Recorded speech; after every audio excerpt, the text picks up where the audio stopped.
సుబ్రహ్మణ్యం సుబ్రహ్మణ్యం షణ్ముఖనాథ సుబ్రహ్మణ్యం సుబ్రహ్మణ్యం సుబ్రహ్మణ్యం షణ్ముఖనాథ సుబ్రహ్మణ్యం. సుబ్రహ్మణ్యుడు గంగ యొక్క పుత్రుడు అన్నాను అనుకోండి, భౌతికంగా కథలో గంగ యొక్క పుత్రుడు అని అర్థం చేసుకోవడం ఒకెత్తు. రెండవ లక్షణం ఒకటి ఉంటుంది. ఏమిటి ఆ లక్షణం అంటే, సుబ్రహ్మణ్యునికి గంగ లక్షణములు ఉన్నాయి. గంగ యందు రెండు విశేషమైన గొప్ప లక్షణాలు ఉన్నాయి. ఒకటి, పాపములను పరిహరిస్తుంది, కేవలం మునక చేత పోతాయి. గంగ యందు మజ్జనమిడితే, మజ్జనము అంటే తల ముంచడం, తల ముంచితే గంగ తీసేస్తుంది పాపాన్ని. తల ముంచలేకపోతే, గంగ దగ్గరికి వెళ్ళలేకపోతే ఏమవదు. గంగ ఒడ్డున నిలబడి గంగని చూస్తే చాలు. నేను కాశీఖండంలోంచి చెప్తున్నాను మీకు ఈ విషయం. 104 డిగ్రీలు జ్వరం వచ్చింది, గంగా స్నానం చేయలేకపోయాడు. ఏం చెయ్యాలని అడిగారు. గంగలో స్నానం చేస్తున్న వాళ్ళని గంగ ఒడ్డున నిలబడి చూసి వచ్చేసాడు అనుకోండి, నమస్కారం పెట్టి వీడు స్నానం చేశాడని వేస్తారు ఒక్క గంగ విషయంలో. ఒకవేళ అసలు 104 జ్వరం మాట దేవుడు ఎరుగు, ఎప్పుడూ కాశీయే వెళ్ళకపోతే, అవకాశమే కుదరకపోతే, గంగా గంగా గంగా అని 3 మాటలు అంటే చాలు, గంగా స్నానం చేసినట్టు.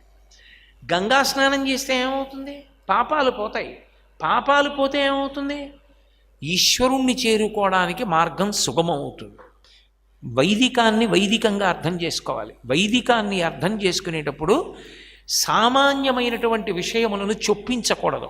పాపాన్ని పోగొట్టుకోవాలి అని ఎందుకు అనుకోవాలి? అసలు పాపం ఉంటే ఏమవుతుంది? కష్టం అనుభవిస్తారు. పుణ్యం ఉంటే ఏమవుతుంది? సుఖాన్ని అనుభవిస్తారు. జ్ఞాని దృష్టిలో సుఖము దుఃఖము ఒకటే. పాపం పోగొట్టుకుందామన్న తాపత్రయం దేని కొరకు? అసలు ఎందుకు పాపం పోగొట్టుకోవడం? పుణ్యం పోగొట్టుకుందామని ఎందుకు అనుకోవు? పాపం పోగొట్టుకుందామని ఎందుకు అనుకుంటుంటావు? అంటే వైదిక రహస్యం ఏమిటంటే, పాపం ఎందుకు పోగొట్టుకొమ్మని శాస్త్రాలు చెప్తాయంటే, అవి భగవంతుణ్ణి చేరడానికి ప్రతిబంధకములు. పుణ్యం అలా కాదు. పుణ్యము చిత్తశుద్ధికి హేతు, పాపము చిత్తశుద్ధికి హేతువు కాదు. చిత్తశుద్ధి పొందడు పాపం ఉంటే. పుణ్యము నేను సుఖాన్ని అనుభవించాలని కోరుకోలేదనుకోండి, నేను విహిత కర్మగా పుణ్యకర్మలు చేసేసి ఆ పుణ్యకర్మలన్నీ దేని కొరకు? ఈశ్వరుడు నాతో చేయించాడని నేను విడిచిపెట్టేశాను అనుకోండి, దాని ఫలితం నాకు రావాలని అడగలేదు. ఇప్పుడు నాకు ఆ పుణ్యకర్మ వలన ఒక ఫలితం రాదు. రాకపోతే ఏమవుతుందంటే నాకు చిత్తశుద్ధి కలుగుతుంది. పుణ్యకర్మకు ఆ లక్షణం ఉంటుంది, అది చిత్తశుద్ధిని ఇస్తుంది. చిత్తశుద్ధి కలిగితే పాత్రత కలుగుతుంది. పాత్రత కలిగితే జ్ఞానము అందులోకి వడ్డింపబడుతుంది. ఆ జ్ఞానము మోక్షమునకు కారణమవుతుంది. కాబట్టి పుణ్యం ఉంచుకుంటూ ఉంటాడు, పాపం పోగొట్టుకోవాలి. పాపం ఎందుకు పోగొట్టుకోవాలి?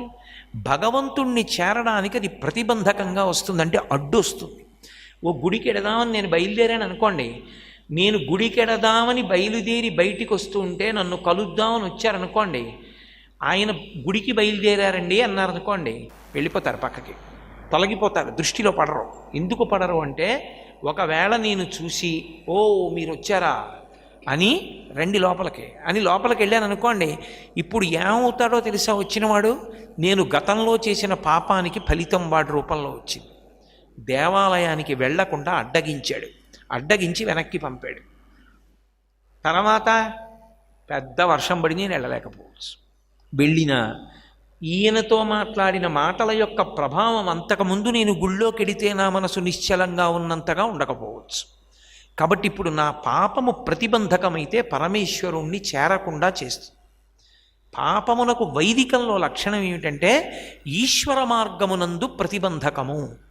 ఈ ప్రతిబంధకాన్ని తొలగించడం అన్ని మూర్తులకు సాధ్యం కాదు, అన్ని ఆరాధనల చేత సాధ్యం కాదు. అందుకే అందరూ అలా చెయ్యలేరన్నదే శంకరాచార్యుల వారి యొక్క సిద్ధాంతం. అందుకని షణ్మత స్థాపనాచార్యులు అయ్యారు వారు. పరమేశ్వరుడు శైవం అంటారు, శాక్తేయము పరదేవత, కౌమారము సుబ్రహ్మణ్యుడు, గాణాపత్యము విఘ్నేశ్వరుడు, వైష్ణవము శ్రీ మహావిష్ణువు, సౌరము సూర్యభగవానుడు. వీళ్ళు ప్రతిబంధకములను తొలగించగలరు. మిగిలిన వాళ్ళు అభ్యున్నతిని కృప చెయ్యగలరు. మిగిలిన దేవతలను ఎవరినైనా పట్టుకున్నారనుకోండి, యోగము క్షేమము అని 2 మాటలు ఉంటాయి, ఇవి మీకు ఇవ్వగలరు. క్షేమం అంటే ఉన్నది ఉంచుతారు, పోకుండా చూస్తారు.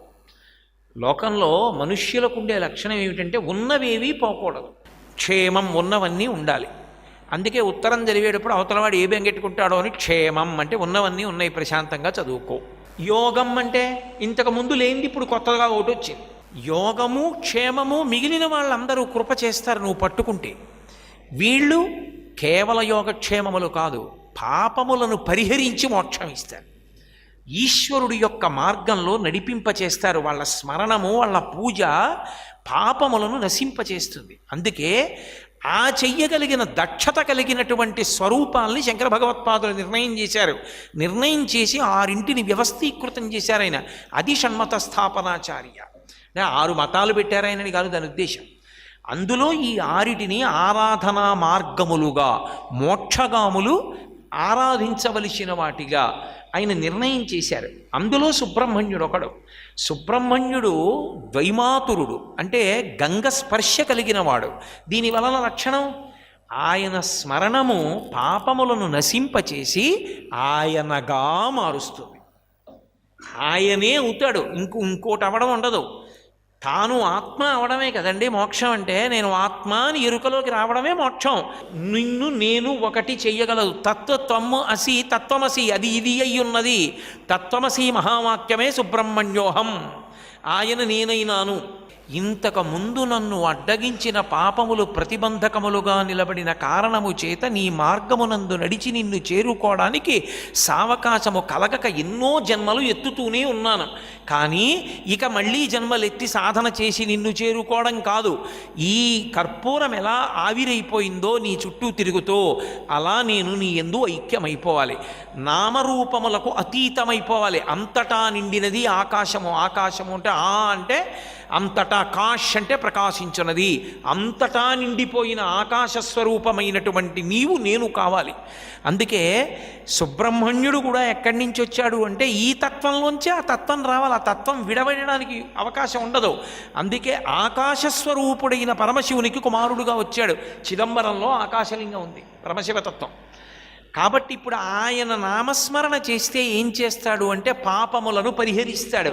గంగకి ఏ లక్షణం ఉందో ఆ లక్షణం ఆయన యందు ఉంటుంది. సర్వం శ్రీ ఉమామహేశ్వర పరబ్రహ్మార్పణమస్తు. స్వస్తి.